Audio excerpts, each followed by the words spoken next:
Story 1. The Department of Health and Human Services. Bleak. This mess has brought my team together, as we are sharing memes and information through text. So that's nice. Despite what this administration thinks, all we want to do is our jobs. Help out our stakeholders, protect human and animal health, and provide service to the public. But we are now sitting in meetings having to decipher all of the memos and executive orders and trying to prevent panic. Civil service can be demoralizing on a bad day, but this has gone above and beyond. Story 2. I have worked as a federal wildland firefighter for 22 years. I have literally bled in service to this nation, its people, and to preserve its natural resources. I have had guns pulled on me by white supremacists and angry private citizens. I spend months at a time away from my family and friends, missing many once-in-a-lifetime social events. I make less than a McDonald's store manager, yet I am responsible for the emergency implementation of $2.75 billion worth of energy reserves, homes of about 35,000 people, farms, businesses, recreational values, and irreplaceable natural resources. The $75,000 annual salary I get paid has saved this nation tens of millions of dollars in potential losses and incalculable value of lives, resources, and infrastructure.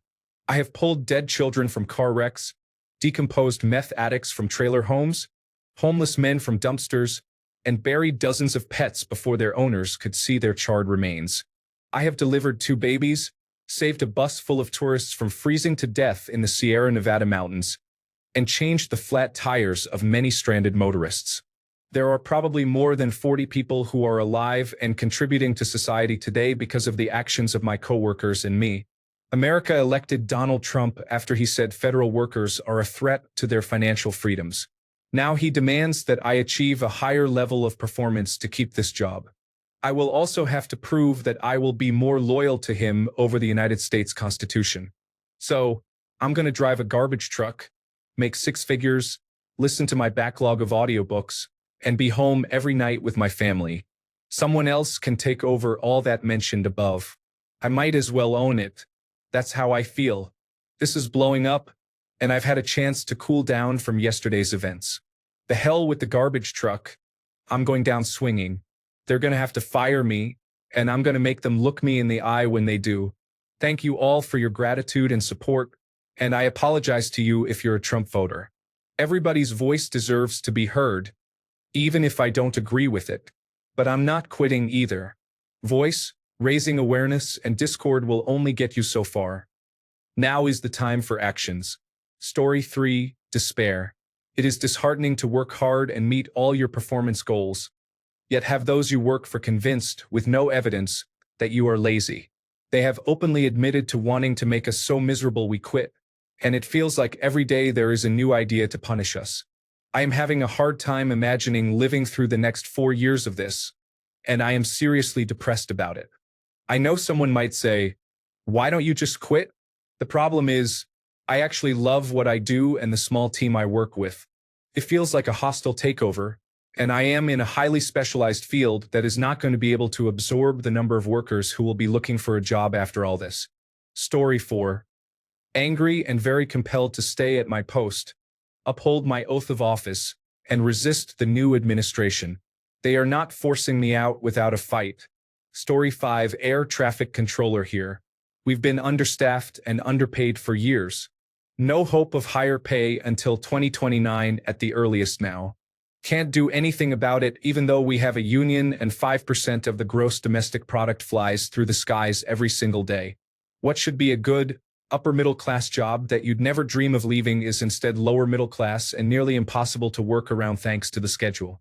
I've seen more people quit than I ever expected, and I'm sure things will only get worse. Story 6. My daughter is a transportation planner for a large United States city in the public sector.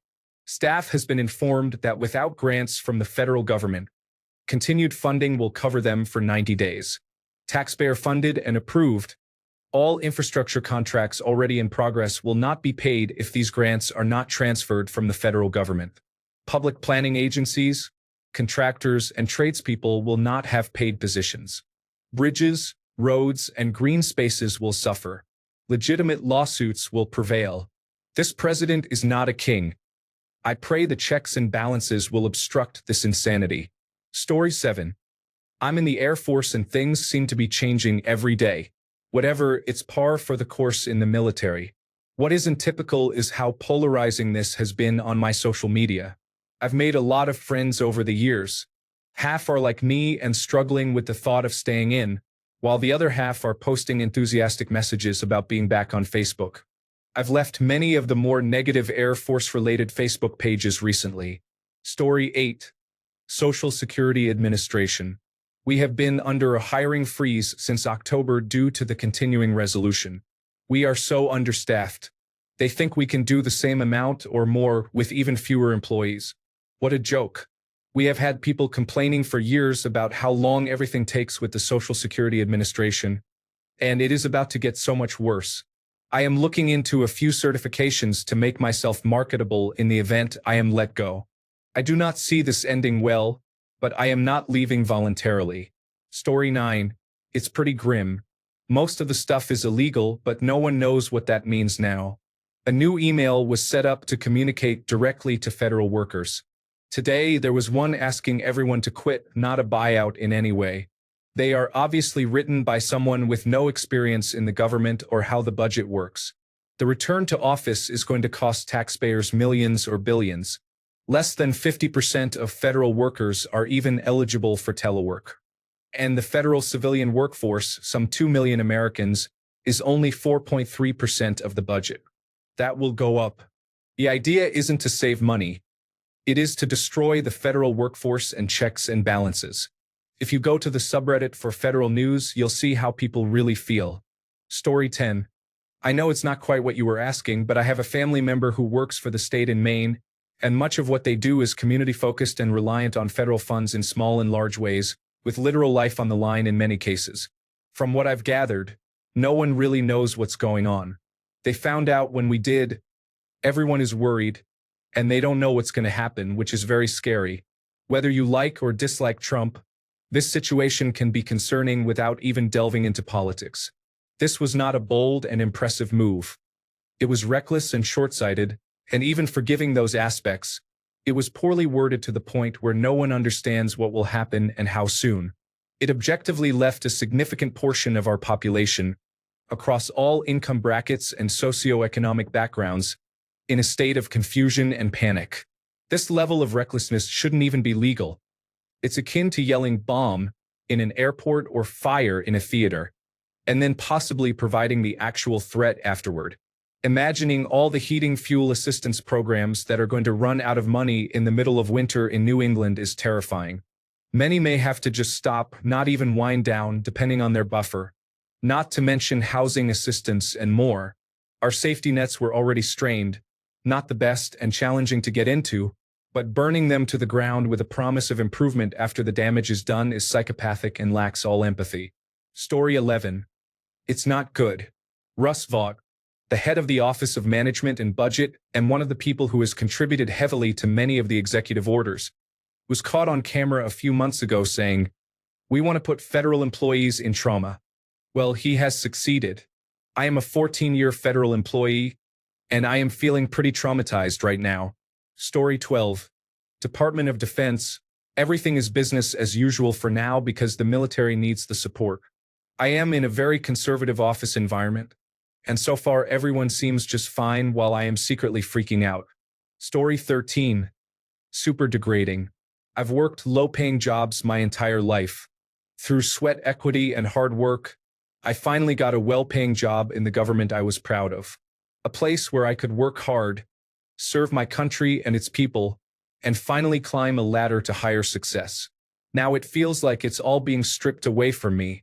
The decades of precedence of government jobs offering security feel like they're gone, and these emails we've been getting from the Office of Personnel Management are unprofessional and condescending. They treat us like elementary school kids. Worse yet, my coworkers who support Make America Great Again feel like it's a worthy price to pay for the greater good. It's incredibly depressing. Story 14. I work in Congress for a Democratic member. The amount of calls we received today was staggering. It's hard because we're literally getting the guidance as everyone else is, So while people are asking us to do something or asking if something will be affected, we're scrambling to find out for ourselves. It's not a great look, and we're only a week in. Story 15. I have one coworker who voted for Donald Trump and is worried about us probably having to return to the office because he is nearly blind and has to take a taxi to work during his weekly in-office day. Without me encouraging him, he admitted he was happier under Joe Biden and said he doesn't like Elon Musk anymore. Of course, it took him being personally affected to reach that point. I'm annoyed, though, because even though he really wants to keep working, he's old enough to retire, and I'm pretty sure he has the money to do so. A few other people I work with who voted against this are also panicking about all this nonsense that's happening. Story 16. My brother-in-law has been perpetually stressed and incredibly angry since the election. He is insanely smart and will be okay, but the sad thing is we suspect a lot of his aunts, uncles, and possibly even parents voted for this. My wife and I wonder if he will eventually bail and take a job closer to where we live, a few states away from Washington, D.C. Story 17. It's interesting. I believe more people at my job wished Kamala Harris won, so the ones who voted for Trump are trying to stay low-key. There are some people who do start arguments for no reason, like, damn, I just want to do my job and go home. Story 18. Terrified, demoralized, overwhelmed, stressed, shocked, bewildered. But I think mostly it's a profound sadness. We have a front-row seat to the end of checks and balances, democracy, and an independent civil service. Everything we have worked for, dedicated our lives to, and cared about is systematically being destroyed. Story 19. Isn't this part of the effort to work towards their Project 2025 goal of getting rid of government employees to replace with their own people, a complete overhaul of the whole government? Story 20.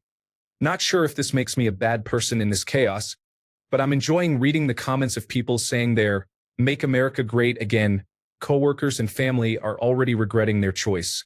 And I wish the worst for those Make America Great Again folks specifically. May the leopards feast on their faces. It's like a tiny twinkly star of joy in a night filled with pitch-black darkness. But for real though, I am very worried for this country. I hope the government workers make it through this okay and that we continue to have fair elections. I'm sorry for what you're going through. Don't lose your spirit and hope. Please keep fighting and standing up for what's right. Story 21.